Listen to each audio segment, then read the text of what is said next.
UHoseya weshumi nesithathu. Lapho u-Efrayimi ekhuluma, kwavela ukuthuthumela. Wayephakeme kwa-Israyeli, kepha wazitholela icala ngobali, wafa. Manje benezela ekoneni, bazenzele imifanekiso ebunjiweyo ngesiliva labo, nezithombe ngokuqonda kwabo. Zonke ziyimisebenzi yezinyanga. Bakhuluma ngabo, bathi, bahlaba abantu, kepha banga amathole.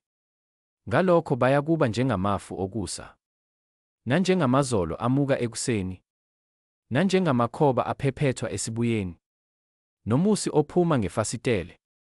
Nokho nginguJehova uNkulunkulu wakho, kwasezweni laseGibhithe.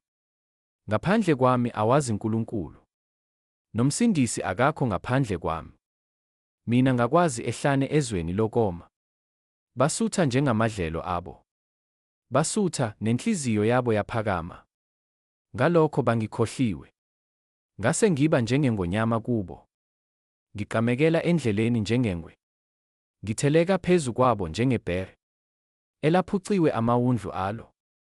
Ngidwengula ubhedu lwenhliziyo, ngibadle njengengonyamakazi.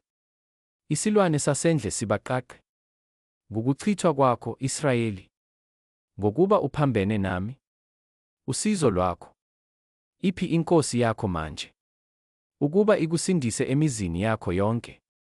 Nabahluleli bakho, wena owathi, ngiphe inkosi nezikhulu.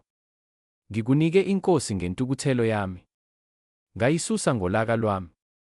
Ububi buka-Efrayimi buboshiwe, isono sakhe sibekelelwe. Imihelo yobelethayo iyakumehlela. Uyindodana engahlakaniphile, ngokuba kuyisikhathi sokuba angemi lapho kuqhamuka abantwana.